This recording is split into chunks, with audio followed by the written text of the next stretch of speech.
Good evening, everyone, and welcome to BT's Fly Tying Friday. Tonight, the 1st of March, 2024, our good friend Eric Austin is returning to tie some Catskill flies for us. And in the weekly tip, I'm going to be talking about some good and bad thread. We'll go from there. But for now, we're the Beatties from Boise, Idaho. That's Eric Austin, our good friend, is originally from the Adirondack region of New York State, where he grew up tying and fishing Catskill-style flies. He studied via email for 2 years with Irish fly tyer Alice Conba. She is a commercial tyer from Ireland and has been featured at the Irish International Fly Fair in Cahill, Ireland. Eric's work has been featured on the cover of Fly Tyer magazine 6 times. Tonight, join us in welcoming our good friend to the program. Eric, the vice is yours. Go for it. All right. Thanks, Al. Yeah, this is my first love are these Catskill flies, but grew up fishing these and love tying them. But, over the years, I've changed the way I've tied these and things have evolved. And I discovered that what I was tying to fish with, still fish these flies in the East, Penns Creek for one. What I was tying to fish really wasn't the traditional Catskill style. These are 5 characteristics of a traditional Catskill fly. And I've been in the old books and doing a lot of study recently. I've got Mike Valla's wonderful Catskill book. And I've known for a long time that Catskill tyers, people like Catskill John Bonacera and Alan Podell and some of the guys I know from the Catskill region tie these flies a little differently than you see in fly shops these days. And if you want to tie these the way Roy Steenrod or Rube Cross tied them, you'll need to adhere to these 5 characteristics. And number 1 is tall, slender, upright, and divided wings, usually in a V shape, or always in a V shape, usually around 60 degrees apart, at least hook length. These are tall wings, and they're slender wings. I know for years I've tied a much more robust wing, for instance, and I've tied a more compact fly than these. But tonight I'm going to try to do it right, if you will. Number 2, long, slender, hook length tails, at least hook length. And that balances the wings, mirrors the wings, if you will. Number 3 is fine, slender bodies. And boy, that's really gone by the board. These flies were supposed to be ephemeral. They were light, airy, beautiful flies that would just float down. That's the general idea. And toward that end, you need a light hook. And you need, number 4, sparse hackle. Talk about something that's just gone away. I fish a lot of pretty sparsely tied flies, 5 or 4 turns of hackle tops. Sometimes, according to information I have from Eric Pepper, who tied and fished in the Catskill region for some period of time, sometimes as few as 2 turns. He has a fly from Art Flick that he claims just has, from everything he can figure out, 2 turns of hackle on it. And the hackle was longer because they didn't have the genetic hackle that we have today. And, it was very difficult. I remember trying to tie an 18 with tiny pin feathers from the base of a neck. The hackle always comes from a neck, by the way, too. It's never saddle.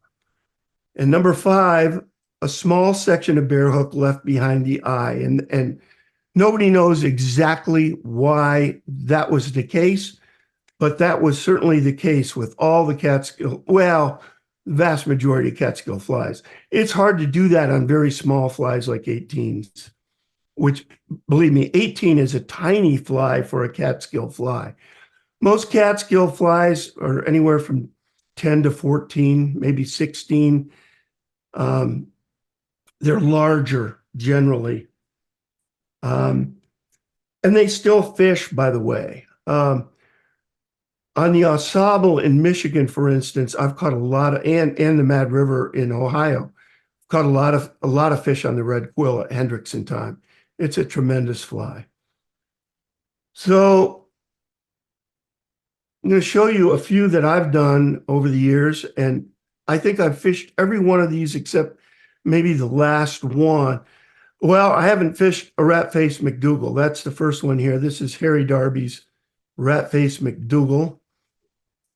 This is Quill Gordon, Theodore Gordon's fly. And I when I was tying these, and this was a few years back, I tied most of these. I was trying to do them in the true Catskill style, so longer hackle, higher wings, etc. I didn't succeed on every one. This is the Iron Blue Dun. Notice the curve of the wing in the front of this one. There's a curvature in the leading edge of the wing. Now look at this fly. This is the ginger quill. Look at the curve here. It's in the back, and they were done both ways. Lately, I've been doing them with the curve in the front. This is a dark Hendrickson. This is a Housatonic quill, another quill body fly. The Housatonic River is in Connecticut. This is a light Hendrickson. Both, maybe Tom can correct me if I'm wrong, but I think both Hendricksons are credited to Roy Steenrod. This is a cross special. It's got a body of a light Cahill, and then the hackle of, well, either a Hendrickson or a Quill Gordon. He took his 2 best-selling flies and crossed them together. This is a dark Cahill. And finally, I just put this up here because it's kind of pretty. This is a golden badger with badger hackle and hackle tip wings, grizzly. And let's get started on a fly. I'm gonna tie a light Cahill because, well, it's between it and the red quill for my all-time favorite. I'm going to start and leave about, in my mind, I leave a 3/32 of an inch space behind the eye. Now that's in my mind. I don't know if that's truly 3/32 of an inch or not, but I think it is, and that breeds consistency. I try to do it that way every time. And I'll go halfway down the shank of the hook, which extends from the back of the eye to the start of the bend. So about halfway down, and then about halfway back on the threaded area only. 1, 2, 3, 4, 5, 6, 7. Puts me at about the 1/3 mark on the shank. And I don't ever measure it, but we can measure it here and kind of check it. This is a number 12 hook, and it's about 10 millimeters long, and so we should be just beyond the 3rd mark on the ruler here, and that's exactly where we are. So that's at the 1/3 mark. So what could possibly go wrong? Not too much. The first thing to go on is a wood duck feather. And I like ones, because I do a folded technique, I like ones that are flat on top. Here's a pretty good one. This one's pretty good as well. I think I'll go with this one.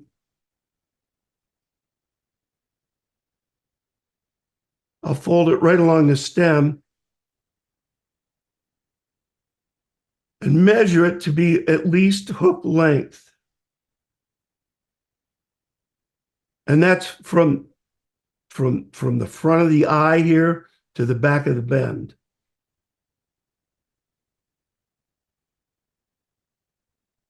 I tie everything on with an elevated pinch, trying to get this stuff right on top of the hook. And I want my thread to be straight up and down there. That way I know I'm tying this in at the 1/3 mark. And the 1/3 mark is important because if you tie it too far forward, you won't be able to leave that space at the end. It'll be difficult to do when you're winding the hackle. So, as usual, you're looking ahead. I'm not going to use the winging technique that I've used for years on these, because I want to get when I do my winging technique, it results in a very broad wing. And I don't want a very broad wing. I want a narrower wing on this one, because I'm trying to be very traditional here. And I'm going to post this wood duck feather up. It's like you're doing a parachute post.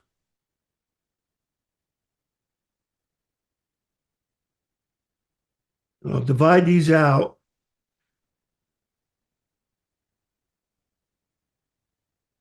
And I try to form these into wings almost immediately,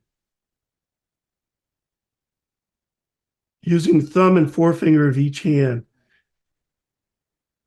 And right now I'm going to divide the wings securely. I'm going to hold this near wing up and in place, take a diagonal turn. I hope you saw that. And then one turn around the shank, because I like to work with one wing at a time. And now I'm going to do the same thing, but back to front with the far wing. And then I'll just pull both wings up and take a turn or two in front. Now, right now I look at this, and this near wing is fairly narrow already, but the far wing is not. So I'm gonna do some figure eights around these wings, but it's a modified figure eight, and I'll show you what I mean. I'm going to take a turn around this far wing. I'm going to hold it up in place. Just a turn around like that. Hold it up where I want it. And one securing turn around the shank after that. That's the modification. I'll do the same with the near wing, getting it where I want it.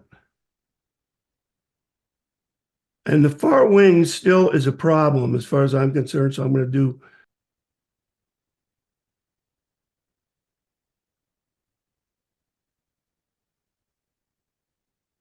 I want to get these wings in the same plane. And I see I've got a stray here. I'm just going to pluck it out.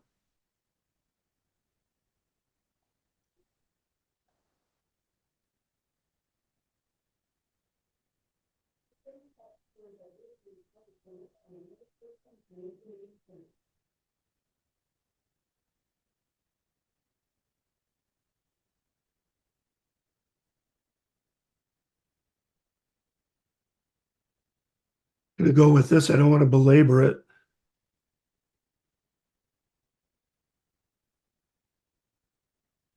The next thing to go on is the tail. And I've got a light ginger whiting tailing pack feather here. If you hold the tip and bend it, you can get an idea of how many fibers you're gonna have in your tail. And I like somewhere between 6 and 10.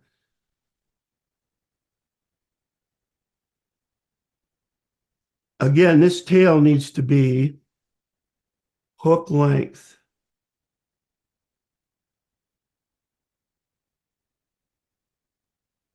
Now, with the Catskill fly, we always roll the tail up. I'm going to spin the bobbin up so the loop will fall the right way. Just take a loose turn, and then as you take a harder second turn, move the tail your way just a little bit, and you should get it dead on every time.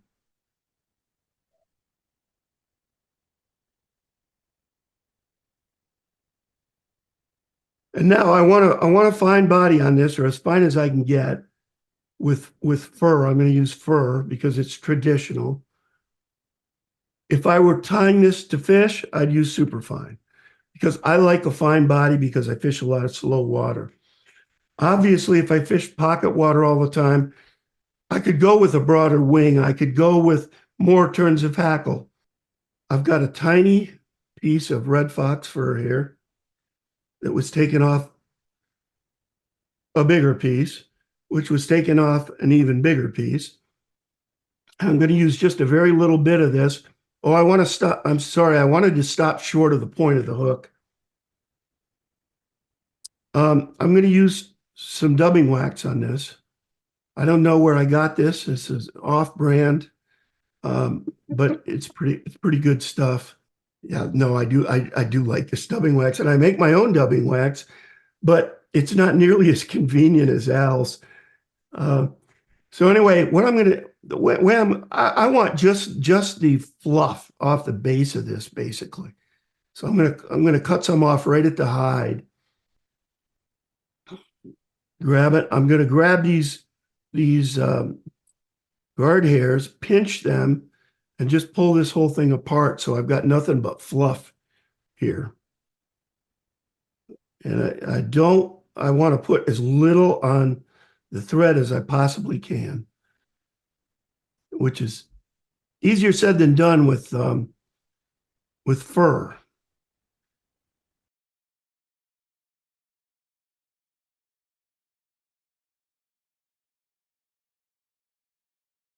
Now you notice there's no dubbing between the point of the hook on.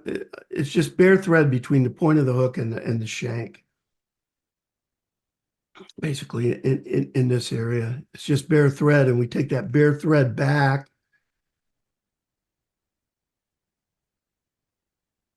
And then go forward.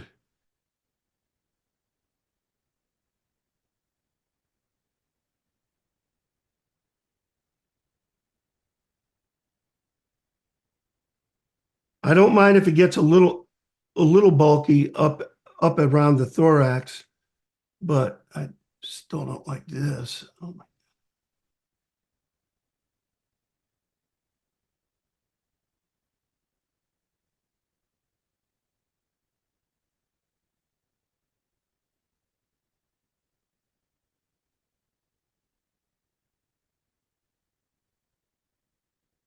And I think we can go with this.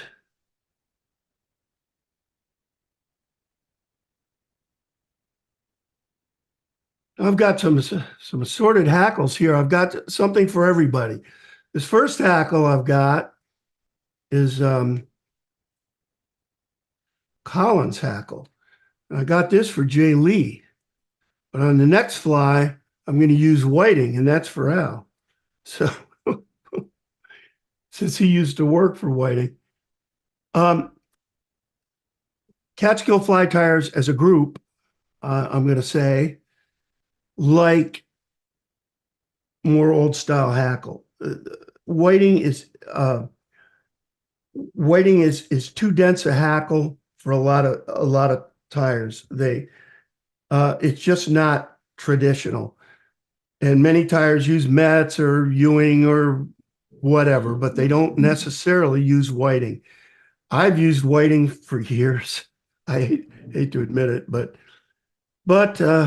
this is not that. This is actual Charlie Collins um, from the Catskill region. You don't get any more Catskill than this hackle, I don't think.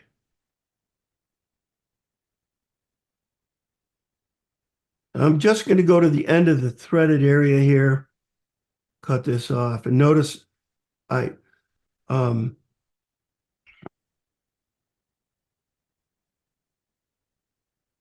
first of all, I left a little space here to try to get this started cleanly.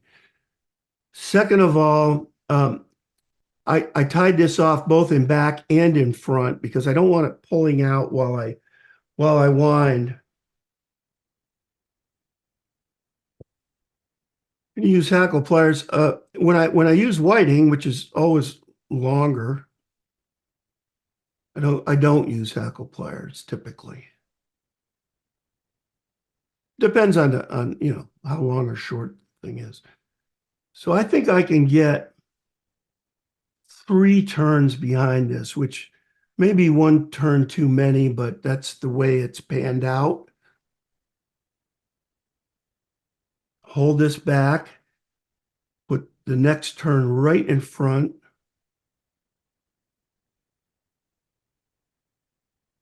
Hold this back and put another turn right in front of that. And that's going to be it. I'll back off a turn or 2.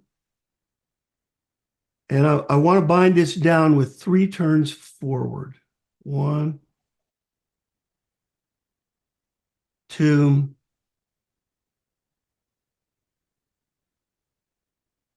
3.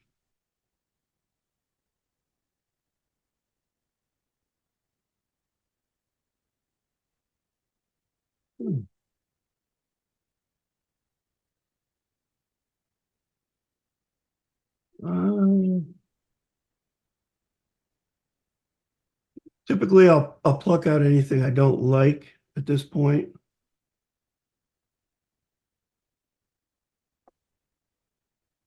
I'm going to wind 3 turns back. 1, 2, 3, holding everything back as you saw, and then a 3-turn whip finish forward. 1, 2, 3. And as you might have heard Al mention, you always whip finish forward.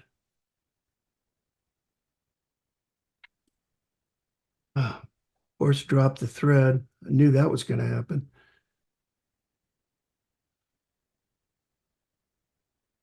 The hackle's fairly compact. If you look at the front, it's pretty sparse. It's another Catskill pattern, and it's a ginger quill, but I'm going to do the double wing version of it. And Tom's going to hate this, I know, but anyway, I'll talk about it when we get there. But yeah, I'm going to some of these mallard wing flies they tied double wing versions. I'm not exactly sure what the purpose was. Probably a more robust fly that held up a little better.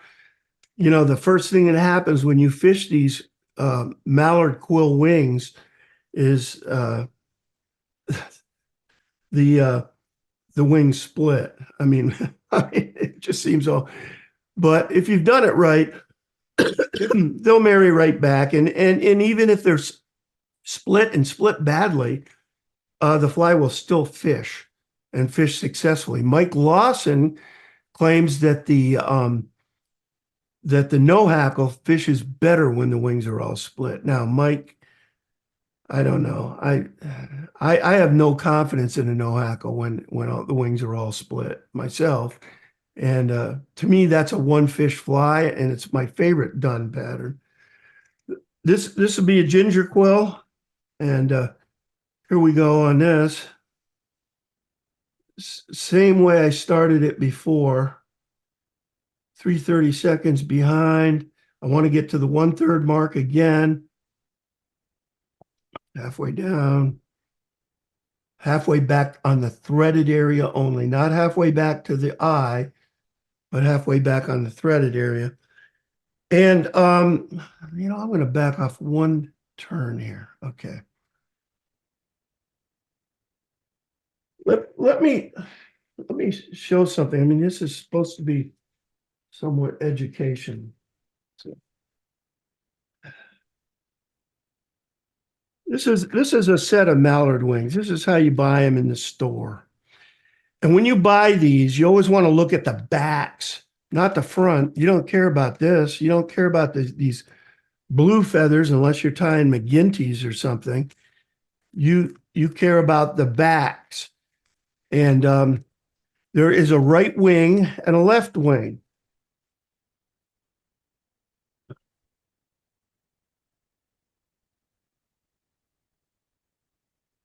And if this were the leading edge, if this were the leading edge of the wing, this would be the left wing.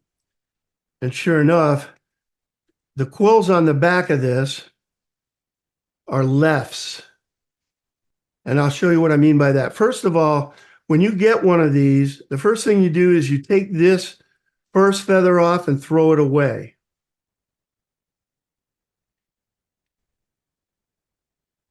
I'm not going to cut any more of this with my good scissors.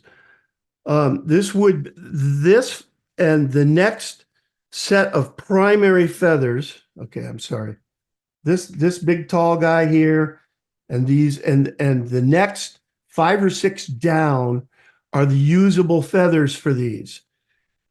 You can't use these secondaries. I've never been able to figure out how to use them. Let me put it that way.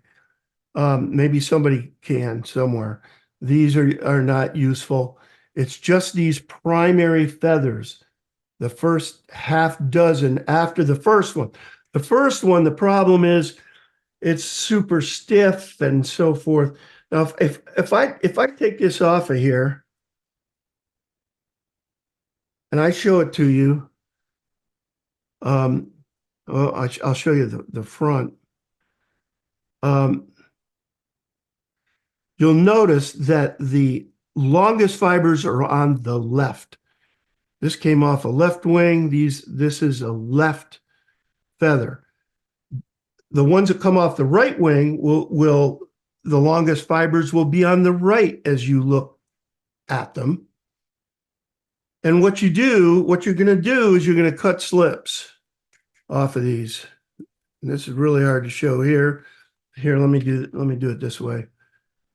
If I'm going to cut a slip off of this, and this is a little too low actually. You want slips off the middle third of the feather. The middle third is a sweet spot. Anything up high is not good, and that all has to do with this faint line that goes down the back of this feather. And the only usable part that you can tie in safely is from here to here. So when you get up in here, here's our line. You've got that much feather to work with. It just doesn't work. The middle third is what you typically want. Now, the beauty part of these double wings is you can use these lower fibers.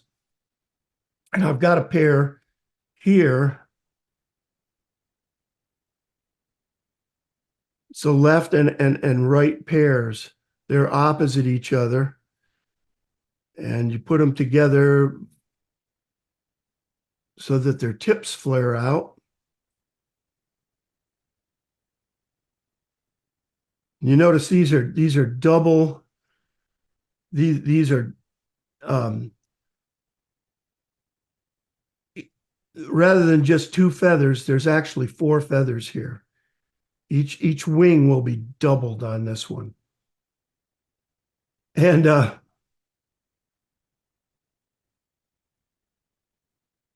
Tom is going to kill me for this, but after all our talk about glue, I have glued the bottom edges of these to keep them In other words, this pair is glued, the bottom edge is glued, and this pair, the bottom edge is glued. And I glued it with what is this, Solar Res, the green, the pliable Solar Res worked best for me. Head cement won't work because it leaches up into the wings themselves, and you don't want that.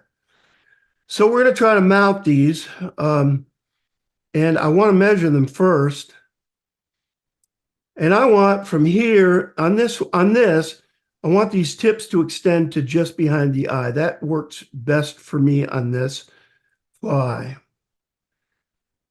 And again, I'm going to use an elevated pinch, and I really want to go elevated on this one. I want this, if the far wing gets too low on the shank, it'll split every time.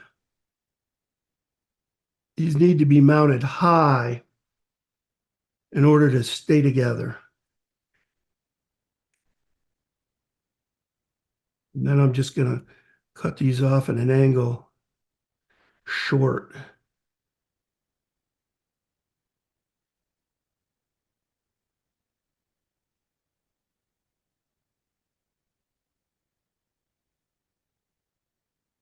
And now we'll try to post them up and see if we can do that without them splitting badly. And you just hold them straight up. You don't double them back. If you double them back, they'll split for sure. We've already got a little split here, but that's nothing to worry about. Just pluck it out. So just hold this as straight up and down as you can hold it. Take some turns in front of it. These feathers always seem to have a little bit of a lean to them, almost no matter what you do. I'm also taking turns down towards the eye.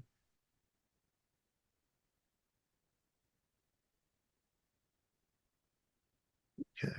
We're gonna have a little lean there. I mean, that's all there is to it.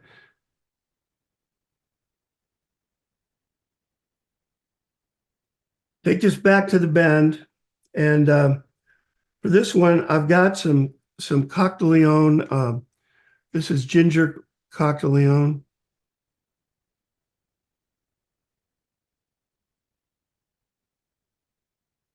And again, 6 to 10 fibers.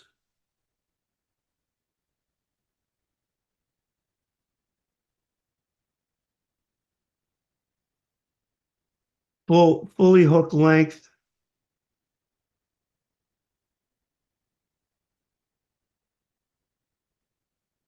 We'll cut this to match the this little cliff here. And again, roll it up with a very light roll and then straighten it out as you take a harder second wrap. And it should be pretty much dead on, which it is. When you go back, we're going to go all the way back to the tail. Hold the tail up. That's so when you get back here, the tail doesn't roll on the final one, and we're still good. All right. This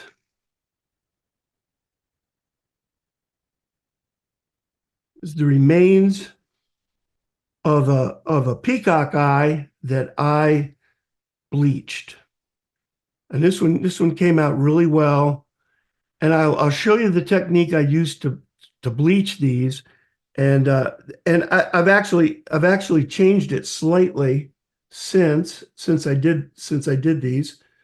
But let me show you a short video on how I accomplished this, so we don't have to go down to my kitchen and watch me do it. Here comes the video. Here are a couple of large peacock eyes that I'm getting ready to strip. Notice the backs are dark, and that's what you want. They could even be darker than that. Here are a couple that aren't quite as good. The one on the left is too small. The one on the right has some clipped fibers on its right side. Uh, we're going to use bleach to strip these, Clorox in a 50-50 solution. A lot of guys do it a little differently. They'll do a 3-to-1 or 4-to-1 solution and make the time longer. I'm not real good at fractions, so I do it this way. This is where I'm going to do the stripping. This is a 4-cup measuring cup. You can use anything. Nalgene bottle is what a lot of guys use. Anything clear. I've got 1.5 cups of Clorox. I'm going to add 1.5 cups of hot water, making a total of 3 cups. That gives me a little splash room. This is what I'm going to use to stop the reaction once I'm done. A little bit of baking soda here. And this is a bowl of room temperature water. Carefully measure out some baking soda or just dump it in as I do. Just make sure you have enough and stir it around, make a solution out of it. That will kill our reaction once we get going. And here we've started, and I'm doing a test one here, and I'm using the worst one of the batch of the 4, and I'm watching the clock like a hawk. I want to do this for about 1 minute and 40 seconds. That's what I found recently worked best for me, that time frame. 1.5 minutes, I would wind up. I still had some, a little bit, enough hurl to be bothersome to where you had to do more stripping. So I'm trying 140 here. And as you can see, you've got to constantly agitate this. And don't just go one direction or the other. Just change it up, swirl it around. Just keep it moving. The more you move it, the better the stripping will be. Let's see. Anything else? Oh, if I had, I followed this up with 3, the 3 that were left. And I made sure that I kept those separated as I swirled them around in the solution. So, and I don't like to do a lot of these at a time. I can control it better doing small batches. We're coming up on 140 here, and I'm pulling it out. And I immediately plunged it into the baking soda solution. I went right from there, right into the baking soda, and then I rinsed it off like crazy in the sink with cold water. And just to get every bit of that off. And it came out beautifully, as did the next 3 that I did. This is a fly that I just tied with the stripped hurl that I just made. It's called a mallard quill. Think Quill Gordon, only brown. I think this stripped hurl is going to work out great. And I'm back. I've changed the way I do that a little bit. I don't do the baking soda at all anymore. I just rinse them off. I also use, on my last batch, I just used 1 cup of each. 1 cup of water, 1 cup of Clorox. And that made the time have to be a little longer than the 140. Probably just the lack of, not as much volume, I don't know. But I had to go to about 2 minutes. But it's somewhere in there, and you always need to do a test go round with that stuff. And here's the result. I've plucked one of the fibers off of that, and I'm gonna tie this in on the far side of the hook, which I tie a lot of things in on the far side. It has to do with full dress salmon flies and other wet flies. I just gotten in the habit of doing that. You don't have to do it that way. The thing you want to be cognizant of is you want this black stripe to trail as you wind. You get way better definition that way.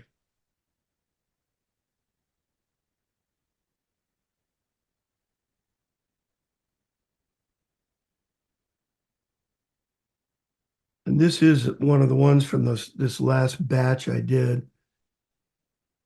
I only do those, you know, 2 or 3 at a time.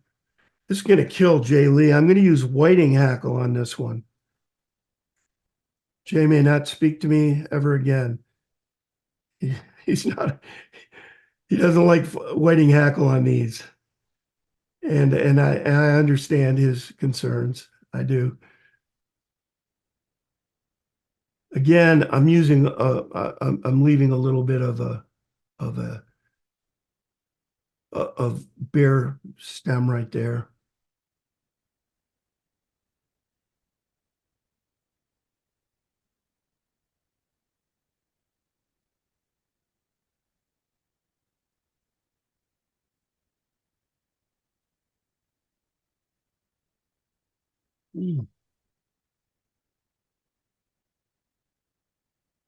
So there's one complete turn.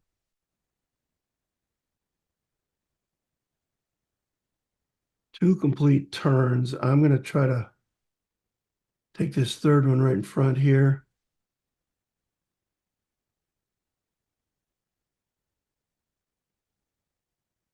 So 4 turns. That's all I'm going to do on this because this is whiting. It's denser. And I want to still get a sparse look. 2, 3 forward. 3 back. 4 back. Whatever.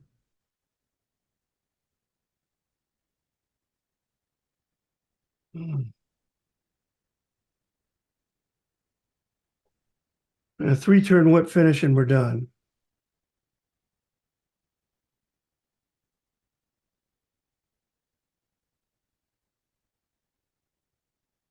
Now we'll try to repair any splits. I think I've got some on this far wing. Yeah. I was afraid of this.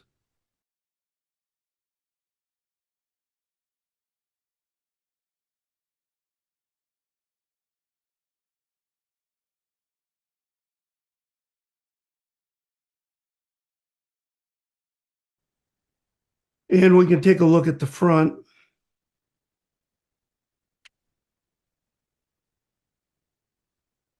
And it's pretty sparse, and even though it's whiting.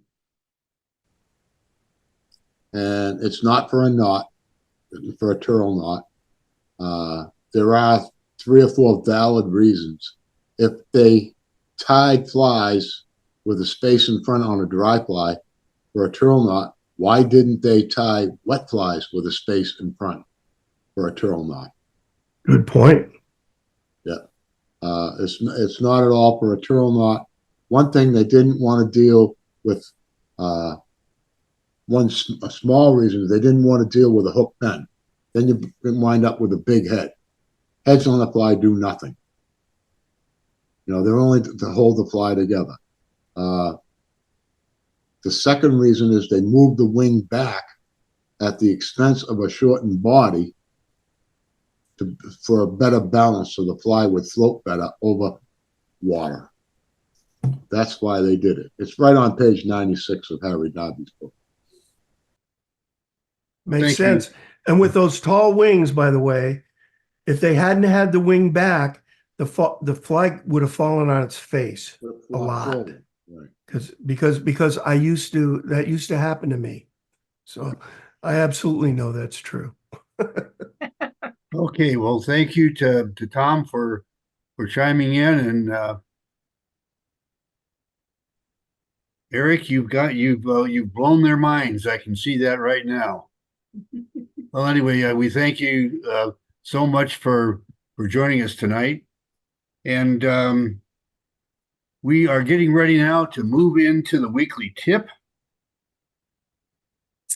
and we're going to talk about recovery from bad thread. I was going to do something else tonight. I didn't get get to it because we're working on some other things. And anyway, we're going to talk about recovery from bad thread because I actually had that happen to me earlier today, part of a magazine article I was working on. And I said, well, this is a good tip. So anyhow, have you ever run into a situation where you pull on the thread and it breaks real easy? And something tells you that that's breaking way, way too easy. It happens. Thread will go bad. It will get dry rotted. And one of the things that I wanted to share with you tonight is I ran into that today working on this particular project. The thread here is the same spool of thread that you see here. And I'm going to move them all over to the vice camera. And you see there, we've got a orange caddis in the vise. I tied that with this thread that would not, I couldn't hardly wrap it, it would fall apart. One of the things before you throw away a spool of thread like that, there may be good thread below the bad. I ended up pulling off this bundle right here. I got down to good thread again, and it was able to tie with 6/0 thread a hair wing. Nothing fancy, but it's something to show you that you could do it. So the tip tonight, very simple. If you got a bad spool of thread, pull 20 yards off of it and then test it Take your again. husband's. Oh. Or take your husband and all of a sudden he'll have a lot of bad thread. He'll figure out what to do with it. And tonight's tip will help you.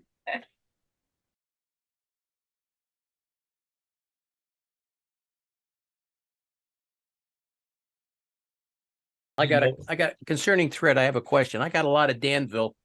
Some of it is measured in denier. Some of it's measured in numbers, 6, 8, odd, and some of it has nothing on it at all. What's the story there?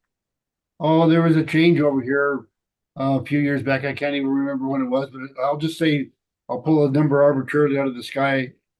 And about 20 years ago, they started switching over from the aught system to the denier system. The denier system is a lot more accurate because it's the exact weight of a particular section of thread, where the aught system was more, I think, marketing than anything.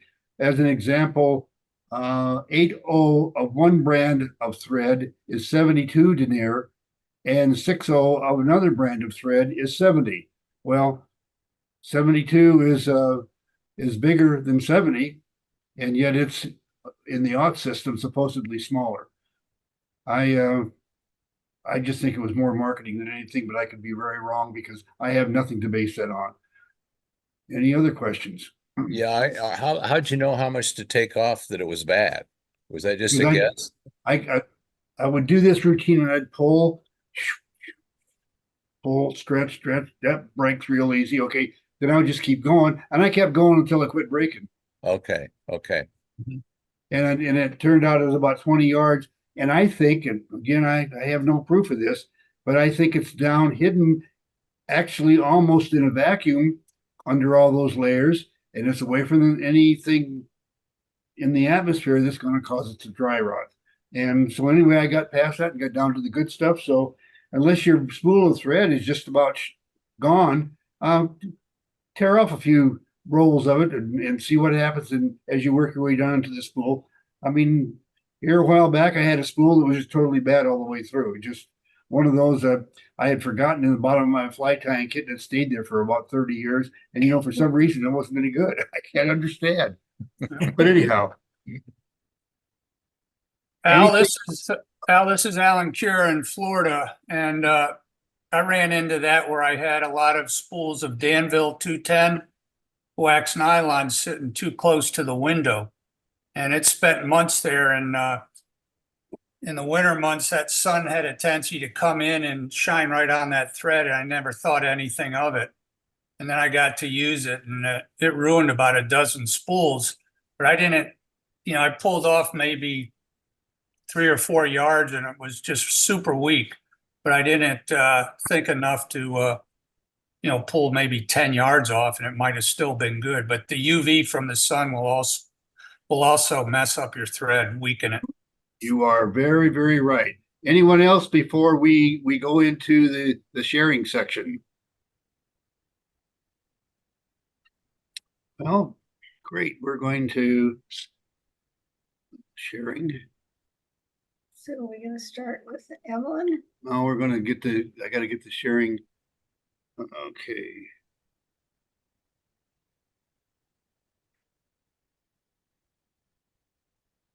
Oh, you've got to get your thing up there. Yeah, but I don't know, something's happened and it's not working. Okay, now let's try it again. Oh, that's the wrong one. Nope, isn't gonna work. Okay, all right, I'll edit it in later. Okay, we're now to the section we call sharing. And Evelyn is our resident artist. Evelyn, I'm going to spotlight you and you can show us the drawings that you did of Eric's flies tonight.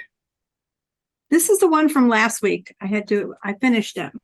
Okay, you managed to build that built wing.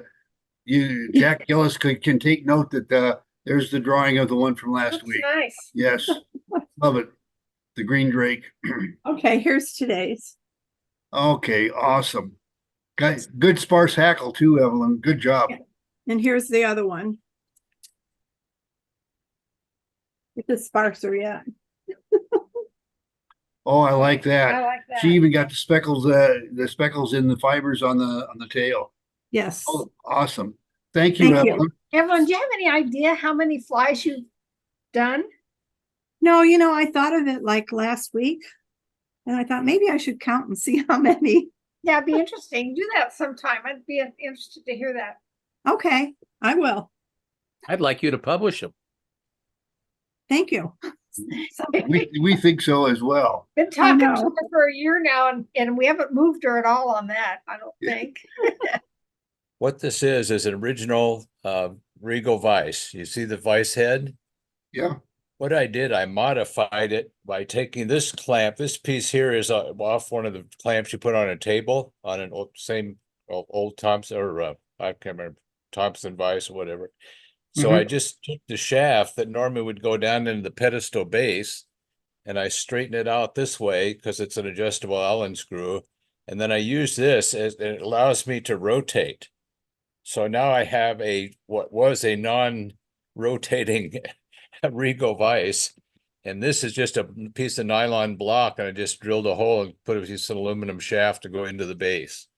All It right. never ceases to amaze me the creativity of the people that we work with. I mean, But it that's allowed me everybody to on have- this call. I mean, my goodness.